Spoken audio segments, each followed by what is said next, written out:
Hey, big head. From here, you took anywhere from 4 to 6 of the best kids in the slam to represent Stockton and enter them in a more globally and respected competition that was orchestrated by Russell Simmons called BNV, like you talked about earlier, or Brave New Voices. Actually, Youth Speaks organizes Brave New Voices. Russell Simmons organized Deaf Poetry. Gotcha. Okay, thank you for correcting me. For the people at home who might not know much about BNV, tell them what it is exactly and describe the atmosphere of being at a BNV competition. Oh, goodness. All right. BNV stands for Brave New Voices International Youth Poetry Festival. And it started by the flagship youth literary and performing arts organization in San Francisco known as Youth Speaks. Mm-hmm. And the concept is to gather between 500 and 600 of the top spoken word young people across the nation and even internationally. And it happens annually the third week of July every year. And it rotates from city to city to city to city. And you stay on a college campus and you have writing workshops, you have town hall meetings, young people talk about what they're doing to affect change in their communities. They're telling their stories through poetry and spoken word and hip hop and ciphers. Stockton was the city to start the elevator cipher. That where you just get in the elevator on the ground floor and every floor somebody comes up and you just keep the cipher going. The 24-hour cipher, and you've got kids from everywhere who come together through the power of spoken word. At the end of the 4 or 5 days, depending on the year, you have a competition, but that's at the end. And you compete against cities on consecutive days until you get to the final 4 teams on usually a Saturday night. And just watching the finals is always just mind-blowing. And watching the competition in the quarterfinals is mind-blowing because the power of these young people to use the same dictionary that we all have access to. Right. And string words together in ways that we just did not see. So, quick story about your boy. The first year that we went in 2008, Isaiah Stowers was our all-city champion. And one of his pieces that he won. The King of Stockton for a while. The King of Stockton for a while, yes, for sure. One of his pieces was called N-Word. Oh, that's what got me into poetry. Yeah, I heard that poem. Yes. Yeah. Well, when he got to B&B, he realized N-word wasn't gonna do. Yeah. B&B, what it did in Stockton. Yeah. A rude awakening. It was definitely a culture shock for us and an artistic shock. Mm-hmm. But we did hold our own that first year because we really did have some strong pieces. We absolutely changed the game 2 years later when you were on the team, because people still talk about Picture Frame. I was actually going to get into that. So for the first 4th of July.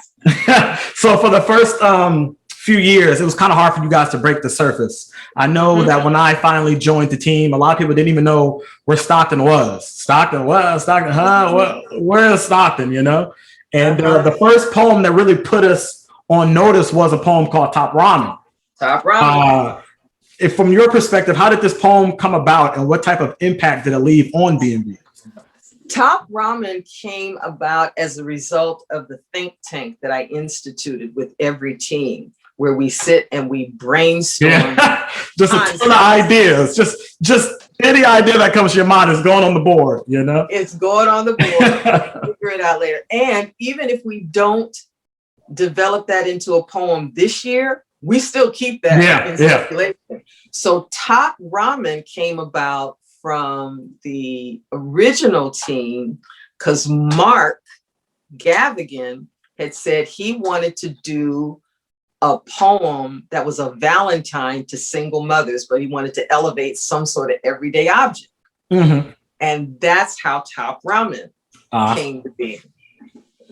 So, ladies and gentlemen at home, I am not the originator. I am just the one that pushed the needle forward. That's all I was. That's all I was there for. Top Ramen could not have achieved what it did were it not for the chemistry between you and Isaiah. Yeah, 100%. And for the confidence that you eventually gained from going through the All City. And you know more than anybody, it's not making the team, it's once you get on the team. Yeah. That's when the work starts. Yeah. That's a job. It's a job. Right. For sure. So by the time you guys got to the stage with Top Ramen, and that was the first time we were in such a ridiculous bout. Yeah. It was us and New Orleans and New York and DC. We were in there with like Hercules, Thor. And it was just little old us. Yeah, then we're like Thomas from Staples or something, you know. We're just lost. Except you guys were prepped. You had fangs.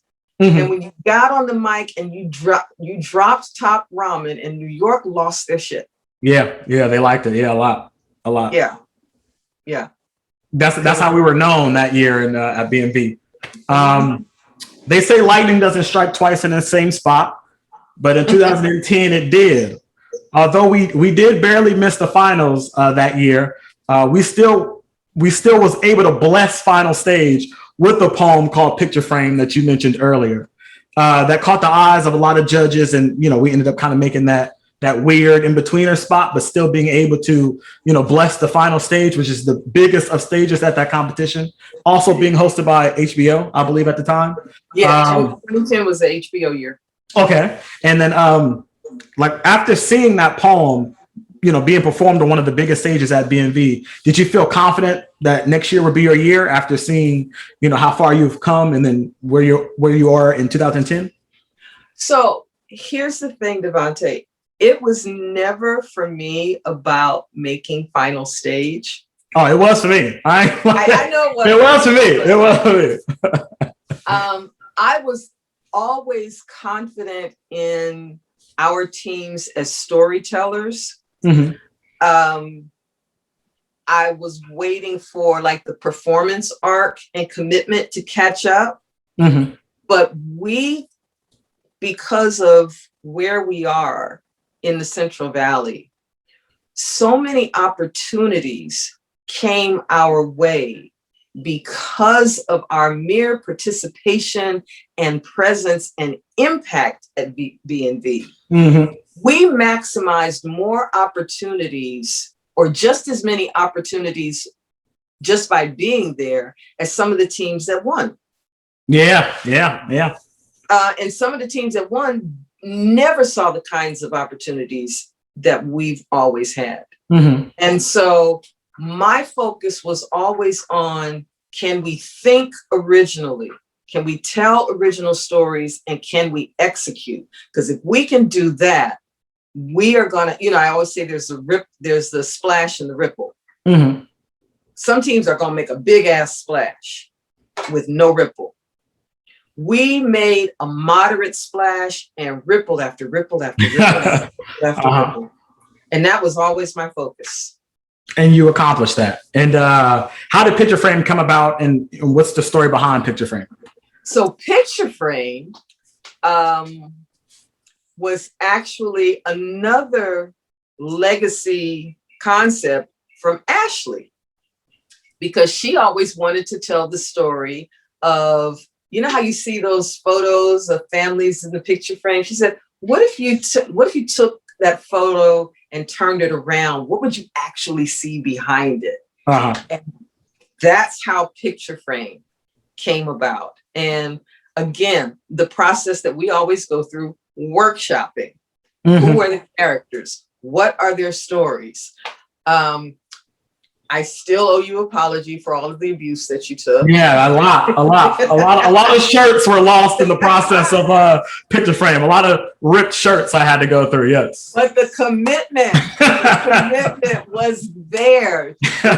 If you guys don't believe it, we don't believe you. Between your shirts and Day-Day's hair. Yeah.